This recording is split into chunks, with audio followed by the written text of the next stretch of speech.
Hello and welcome to Focus on Fantasy Romance, episode number 47, a podcast where we discuss book genre industry and our geeky lives. I'm your host, Elle.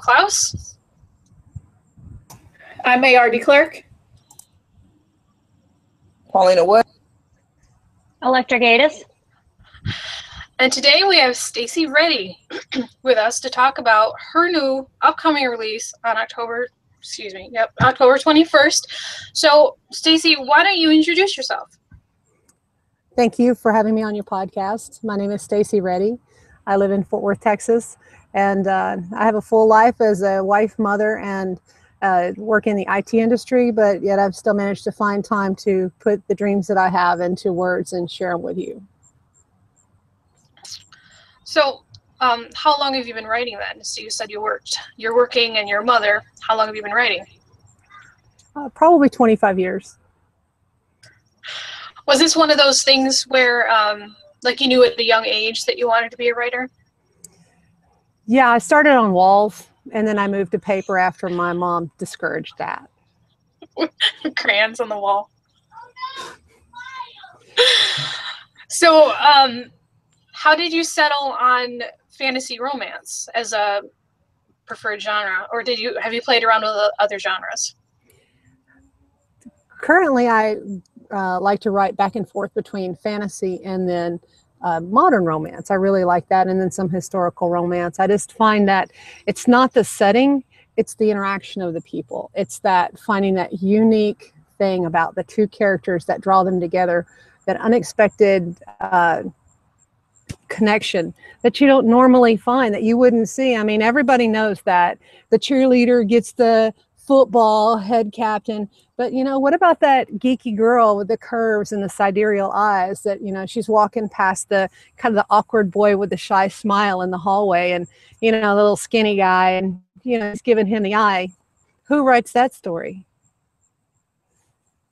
Me. I write that story. So you're looking to write more of a beta hero versus an alpha. Not every beta hero stays a beta hero if he's given the opportunity. Mm-hmm. So we're here to talk about Onishiro, the White Witch, which is your first published publication. Like I said, it's coming out October 21st. Why don't you tell us a little bit about the novel? Onishiro is an adult fairy tale.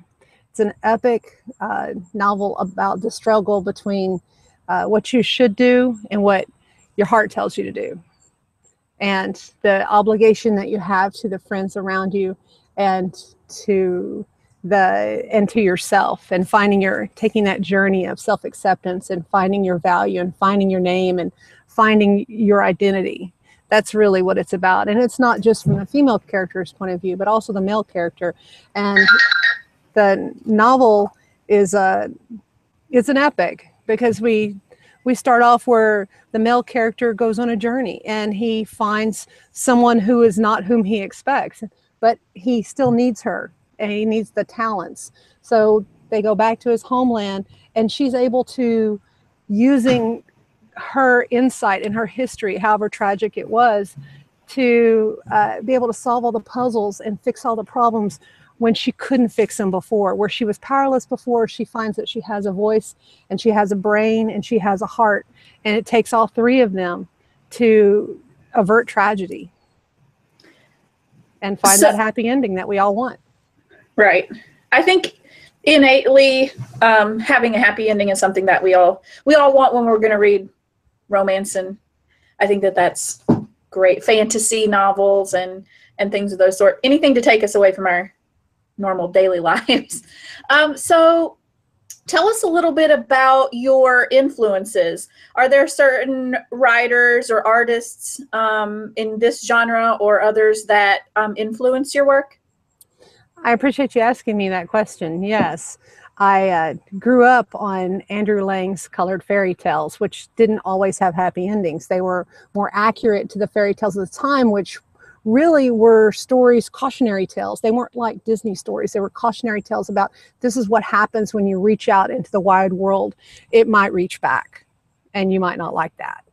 And from there, I found Meredith Ann Pierce, who is a librarian in Florida. I believe she's retired now. I love her.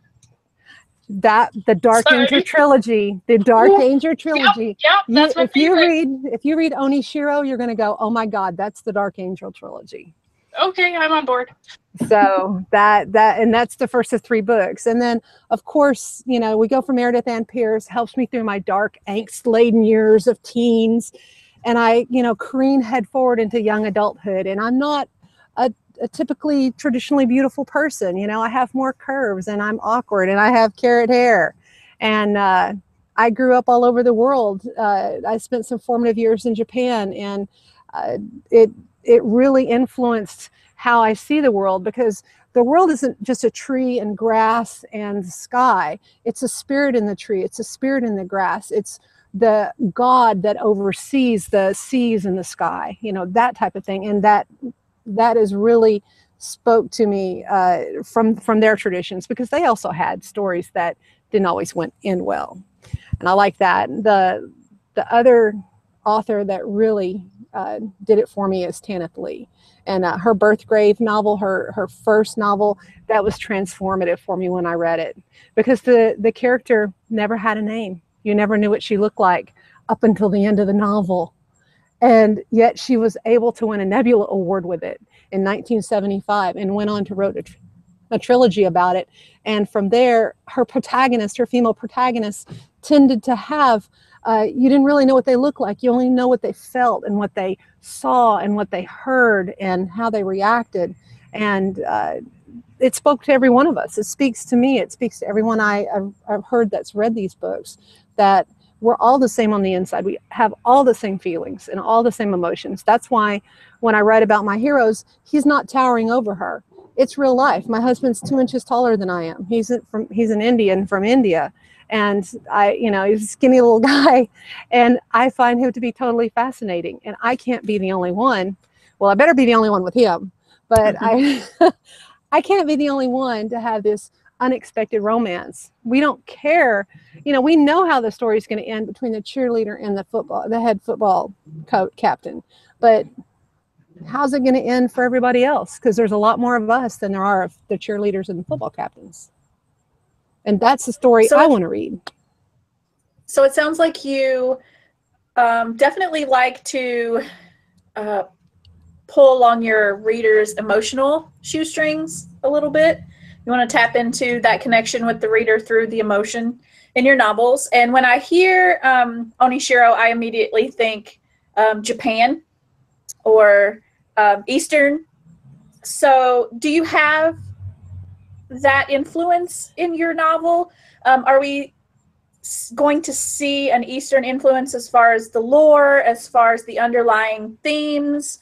Is that going to be something that we would find? That plays largely into this book, because the thing about dealing with demons and goddesses and water spirits and river spirits, just like the movie Spirited Away and Totoro. That's my favorite movie.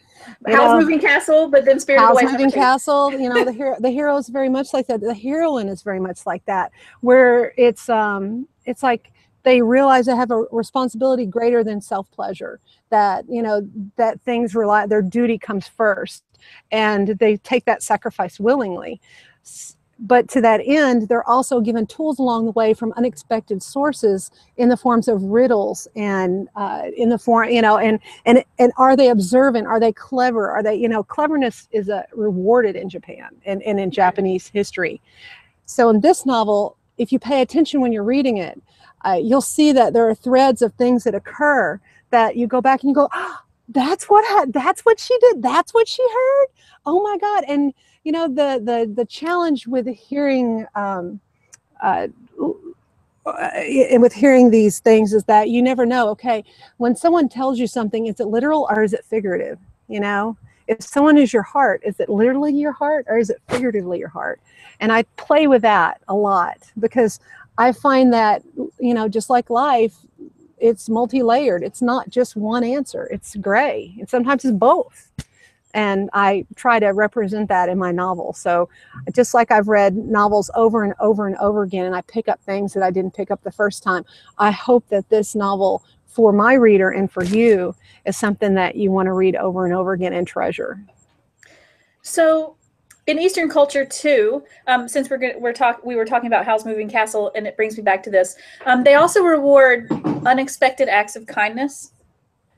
So when you think about Selflessness, the themes of selflessness. when you think about Haku and how he helped Chikiro, and when you think about you know, in Howl's Moving Castle, how May and her little sister.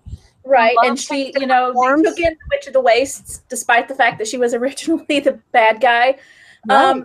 Are we going to be surprised by things in your novel? There are characters in my novel that you're gonna be totally angry at me about, because we're gonna go along and you're gonna have a set expectation about who they are, and then you're going to realize that they're operating from a whole different set of needs and wants and desires and viewpoint. And you're going to see that transition, much like Kubo and the True Strings, a recent movie that was out. A lot of that, a lot of the alliterative, a lot of the illusion, a lot of the, you know, representation. Things can mean, you know, when you see it, it actually means that for you there. But then as you move down the path in the story and the journey, it actually, you look back, or the character looks back and realizes it had the other meaning as well. It took a long time to put this together, and it was like watching a movie for me. I didn't really write it. I just watched it in my head, and then I wrote it out and I fleshed it out. And it's like, I look at it and I'm actually amazed. And I have to think that maybe Tanith Lee, who passed away in 2015, put her hand on my hand and helped me write it.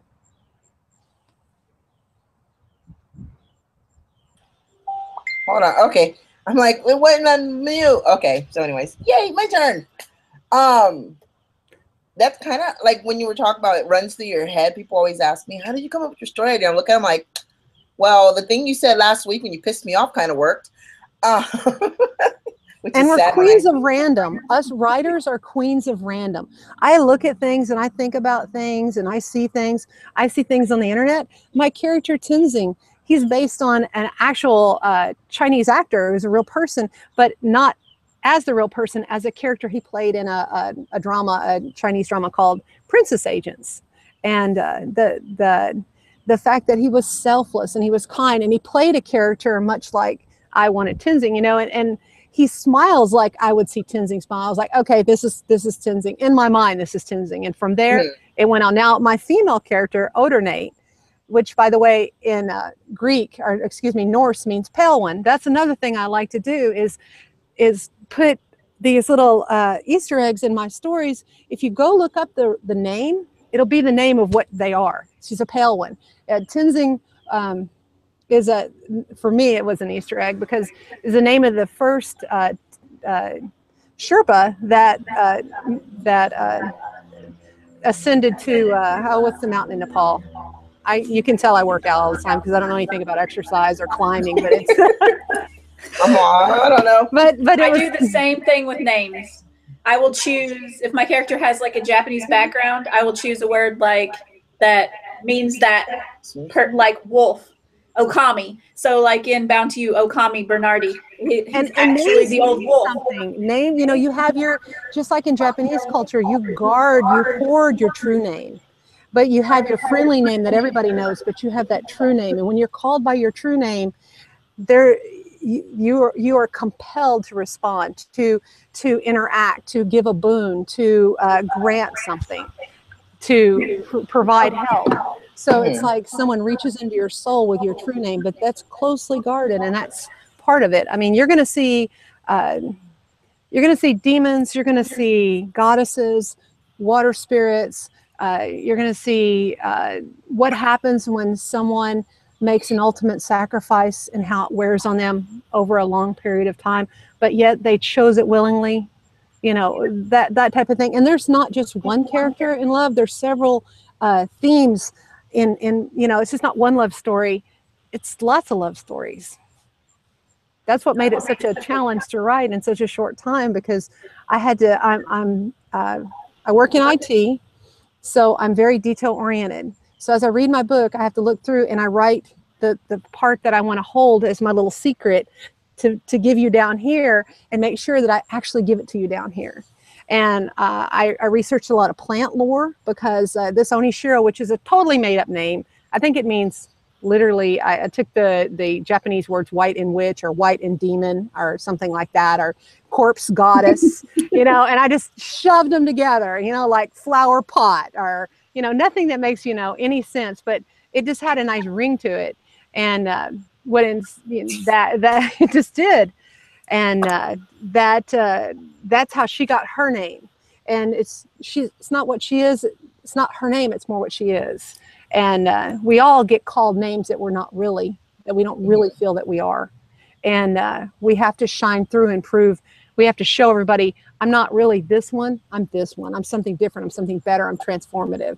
But that's something you have to read in the novel. I mean, don't be mad at me if you come to the end, because every beta reader that I've had has harassed me. When's the next one coming out? And it's not going to come out until next year, and it's going to be the prequel to the one I'm writing now. And that was a challenge too, because as you're writing a story and you know there's going to be a prequel, you have to write the threads right, because when you go write the prequel, you can't say, oh, forget everything. I have a question real fast. So do you pants or do you actually plot your stories out? Because it sounds like you kind of do both. I do. I'm ambidextrous. So you you plan out a little bit and then write? The planter. I have I'm a planter. And so is Odernate. She's you know, I had a study about plants and about the curative power of plants and poisons in plants and things like that, because that's her story arc. But for me to write this story, I just wrote a story about it. And then I had a really wonderful lady who befriended me on Facebook when I was just trying to find beta readers to help get some feedback of, am I crazy? What's this book? It was a lot more erotic at the time than when I wrote it. I've toned it down to, you know, a lower heat level that will make you definitely want to salivate, but you won't cover your eyes. And she gave me some good technical tips about pacing and narrative and plotting and pinch points, things that I didn't really know about. I mean, I've been writing almost 20 years, but I've been writing like train of thought, you know, for just just writing as it goes, not even really forming anything. What made you actually publish? Say, okay, I'm going to publish my work. Because it was good enough this time. What was it good enough because you thought so, or because you're beta readers? Like before, did you let people read your work? You know, that's like showing somebody your breasts. Oh, I got older. I'm good with it. That's how I make my money. Let's go, baby. I got older and decided that, you know, everybody has breasts. It's okay. When I was younger, I kind of guarded my stories like they were, you know, my breasts. And then as I got older and nursed 3 children because I was too cheap to pay for formula, I decided that it was okay and I could bear the criticism. If I could bear the criticism and learn from it, as long as, you know, it's awful is not criticism. It's awful because these things don't match. That's criticism. And I found some. As long as it's not personal, you pretty much have a thick enough skin for it. As long as it's, you know, and I know I look funny, so you can't even say that to me. You don't look funny. Look at all, we all look just different. That's just what it comes down to. Well, so. You know, my daughter did an audition about 2 weeks ago. She is an actress, and there was a guy there and he was totally hot, I'm telling you.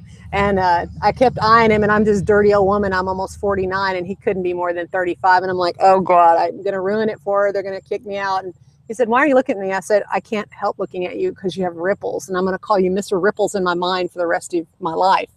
And he said, I really like that. And my daughter got the part. So before I would have not said anything, I decided it's okay. I guess being old, you know, the filter gets off. I have no filter. So I have like, I work in food and beverage and I serve alcohol. I have people come up and I'm just like, hey, you're hot. I don't care. I don't care if you think I'm not hot. You're hot. We're good. We're done. Bye-bye. Well, I've been married for 10 years, so I really can't, I can think it, but you know, it can't pass the teeth. I'm dating and I've been with him for 7 years and I don't know. I'm not going to go home with you. I just think you're cute at the moment. Now go away. Oh, well, see, if Mr. Ripples would have given me the right eye. You'll be like, okay, mate, no. He gave me the side eye, not the good eye. So, Yeah, I had to remember my place in the world. You know, I have a job. I don't, I don't need to be the old woman that, besides my husband's 35. I've already reached back as far as it's legal. How old are you? I'm 48. I'll be 49 in December. Oh my God, you guys are almost the same as me and my boyfriend. I'm 32 and he's 45. Or I'm 34 and he's 45. And he There's nothing chased wrong me with like that. hell. He chased me like hell. So You're on this end of being a cougar at least. You didn't become a puma, so you're good. look at her with the animal references. Hey, the pumas are the 90-year-old women dating 30. I have no idea how that works. Are you kidding me? Boom. That's how it That's works. my dream. That is my total dream. Girl, the guy that I thought of for Tenzing, I just found out that he's 24 and he's pretty much, he's half my age and twice, and I'm twice as old and I weigh twice as much. You know what I found out, and a lot of people don't realize this. I know we're kind of off topic, but is that a lot of women are now starting to read these books about women who aren't perfect because a lot of guys really don't care. Like, You're wrong. Women are perfect. Yeah, We are perfect. My boyfriend, literally though, if he didn't have his shirt on, he's 45. He has an 8-pack. He's gorgeous. I drink an 8-pack, but you know what I mean? Like, okay, I don't believe you until you show me again. but people look at me sometimes, like girls at work, and they're like, aren't you afraid he's going to leave you? And I was like, if he leaves me because of my weight, bye. More power to you. And so I find books where the characters aren't perfect and yet they fall in love to be one of the best reads that I ever read. Oh, so, you mean like that unexpected romance, that unexpected connection? Yeah. So just looking at your blurb for The White Witch, I literally was like, oh my God, I want to read it, because you don't see a lot of books with albinos in it actually as the main character. So I think that with your book, you're going to hit a group of people who are no longer looking for that perfect couple. That's, they are perfect where they need to be perfect. They're perfect for each other. Yeah. And so that's where you need to be perfect. So I think I from the blurb, I'm like, yeah, I'm going to read it anyway. So for world building, because I know that your books seem more, is it high fantasy?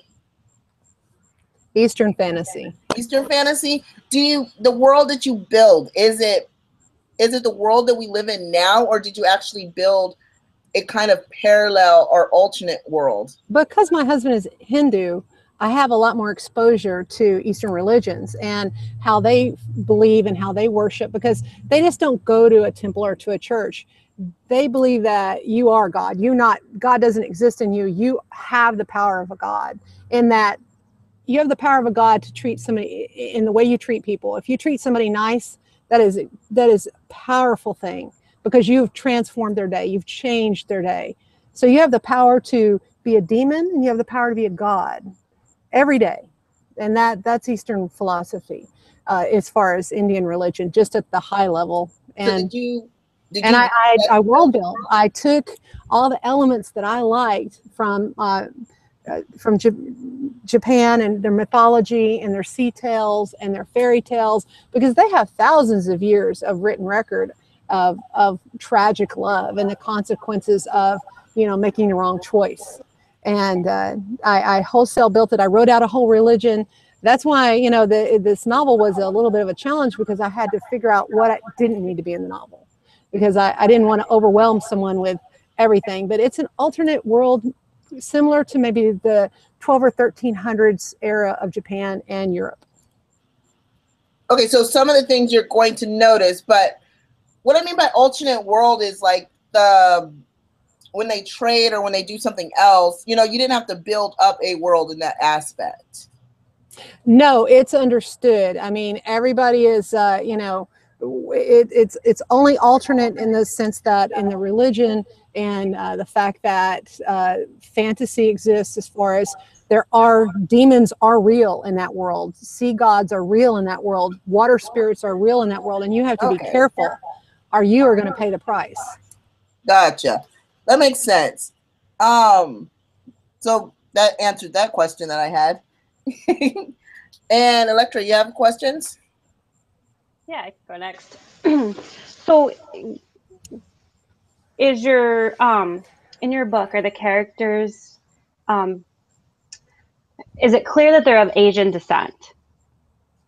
Yes, some are, because we start out where we meet our female character, and she's in the Northland, and it immediately describes, you know, the typical North European type of person, and she meets someone who is distinctly exotic, with almond-shaped eyes and the very dark hair and the darker complexion, which I find to be quite attractive. And she, you know, so I make sure to make that distinction.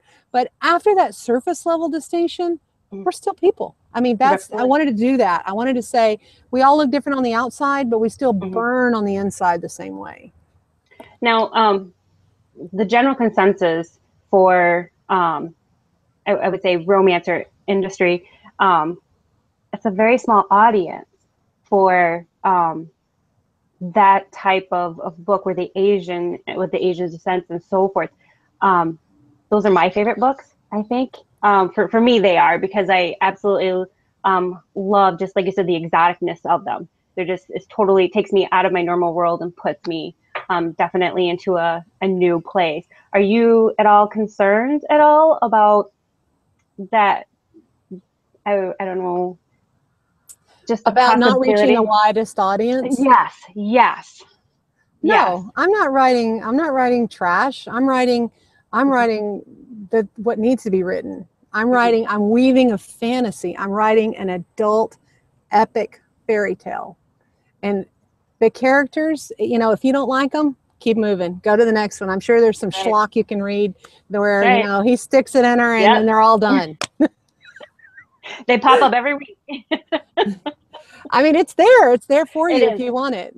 Right. You know, and I have a lot of, I work in the IT industry, so I'm exposed to maybe to a higher percentage of very smart, sexy guys that have eyes with an unusual tilt. And, you know, I don't have enough time in my life. No. And I'm married. And it's purely researched, honey.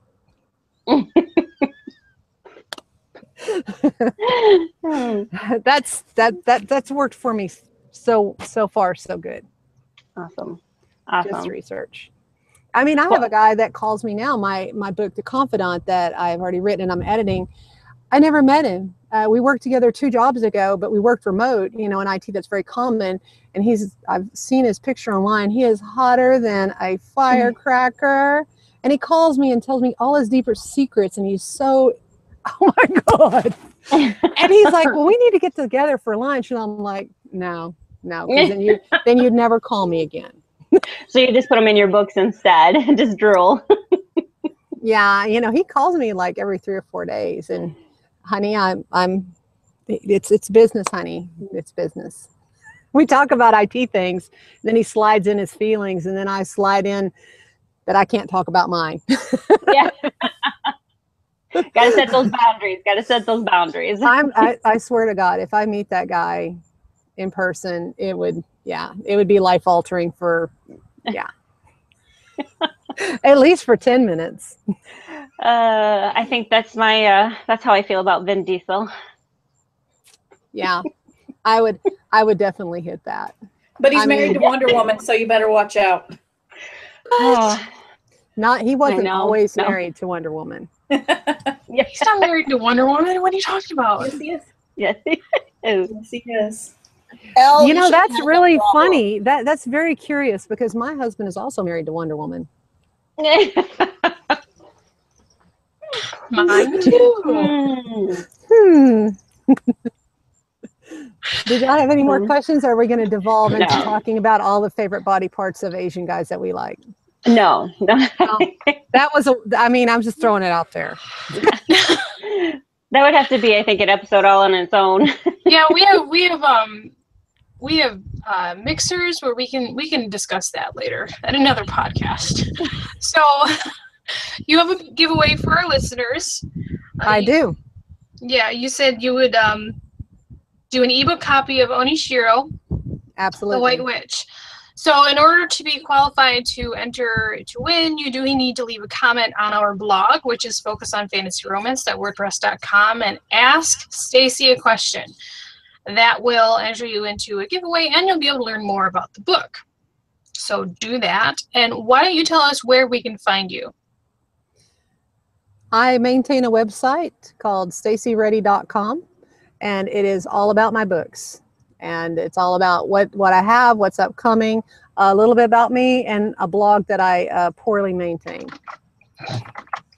I have a blog that I poorly maintain too. Yay! Yay! I'm not good at blogging.